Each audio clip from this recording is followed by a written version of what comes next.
So this video goes with page 10, and after page 10, we're going to take a look at some of the problems over on page 11, all right? So the first thing up here we've got is a reminder about a ratio, and that it's a comparison of two different quantities, and the way we're going to be looking at this comparison of the two quantities is as a fraction. Now here are some examples of some ratios. You can compare the number of blondes to brunettes. You could compare how much something costs by weight. A lot of fresh produce and meats are priced that way. A coach or a sports announcer can look and compare wins and losses of certain teams. When purchasing gasoline for a car or a jet ski or a bus or something like that, we can compare how far you can go per gallon of gas. And for things at Irving, we sometimes compare the number of 7th graders versus 8th graders. Now again, we've been talking about using these ratios to set up proportions to make predictions or for conversions of different amounts. And the first conversion we're going to look at now, y'all, is inches to feet. Now the golden question is, how many inches are in 6 feet?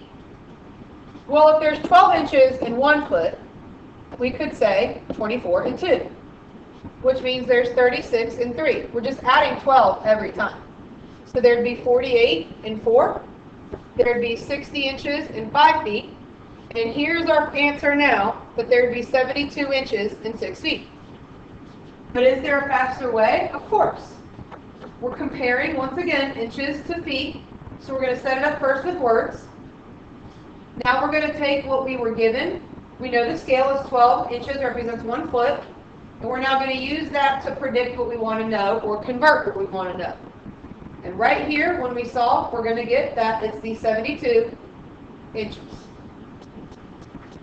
So we're converting, obviously, here's an example, inches to feet. When you travel, you might have noticed that the other countries around the world use the metric system, and we do not in the United States. So a lot of you know about kilometers and things like that from other countries, but we use miles here in the U.S. Another thing, too, is currency. When you're traveling around the world, you're going to be converting from U.S. dollars to different types of currency. Okay? So down here in the gray box, all we have are really just the steps for all the work I want to see. The first thing you're going to do is write down what you're comparing or converting or predicting with words. Then you're going to write down the numerical information given to you in the problem. Don't worry, I am going to demonstrate this. Then you're going to set it equal to what you're trying to figure out.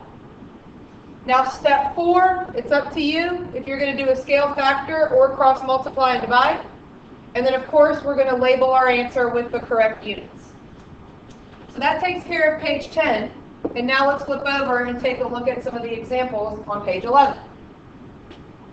The first question on page 11 asks, if Papa Joe's Pizza claims that 2 cheese pizzas will feed 7 people, so already we know that we're comparing the number of pizzas. This is step 1 with words, and the number of people it's going to feed. Now we're ready for step 2. Step 2, we're given that 2 pizzas will feed 7 people. Now for step 3, we're going to set that equal to what we're trying to figure out. There are 21 people attending the party, so how many pizzas should be ordered? Now we're at step 4, where you can cross multiply and divide or identify a scale factor. I think a lot of people here are going to see a scale factor is 3. So that means X is going to be 6 pizzas. Now the last step, we are supposed to label our answer and we're good to go. Now for that problem, y'all, we were predicting because we're trying to plan for a party. Now for number 2, Tim received the model of an F-16 Fighting Falcon flown by the Thunderbirds, the T-Birds, for his birthday. Now the scale of the model represents that 4 inches of the model is 18 feet of the plane in real life. So this time, in words, we've got inches to feet. Now the second thing that we're doing, step 2, we are given that 4 inches represents 18 feet in the problem. Now we're going to set that equal to what we are trying to convert.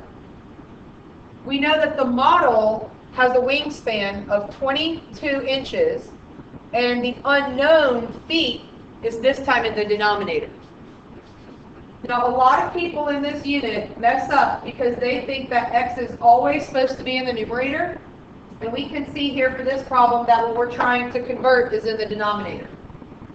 Once again, it's up to you to cross multiply and divide or find a scale factor. I don't see a scale factor here, nor do I see one here.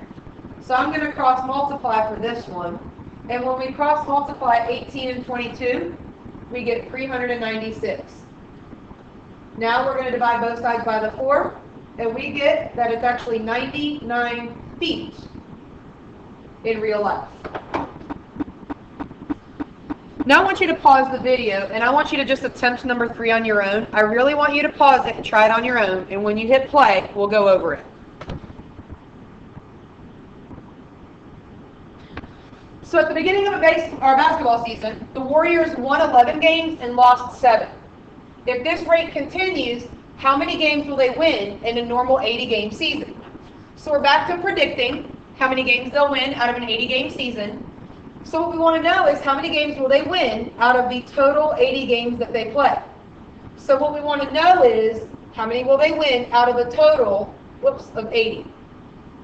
So over here then, we're not comparing 11 over 7. 11 to 7 is wins to losses. We want wins to total. So if they've won 11 and lost 7, that means they've played 18 total. So now we know they've won 11 out of their 18, and we can use that to predict how many out of the 80. Now once again, I don't see a scale factor here or here, so I'm just going to cross multiply and divide. And I've got 18x from that part, and now 11 times 80 is 880. We're going to divide by the 18, and we get 48.8 repeating. Now, if you're having a conversation about this, then you're going to say that you expect them to win between 48 and 49 games. And if you're really, really interested in rounding it, fine, we'll say 49 games. Now, I've done examples 1, 2, and 3 for you. And what you're getting ready to do next then is you're going to do 4 and 5. And then you're going to flip over and you're going to practice with questions 6 through 9. And there is going to be a Google form for you to submit your answers to pages 11 and 12. When you're done, there's going to be another video for page 13. Thank you.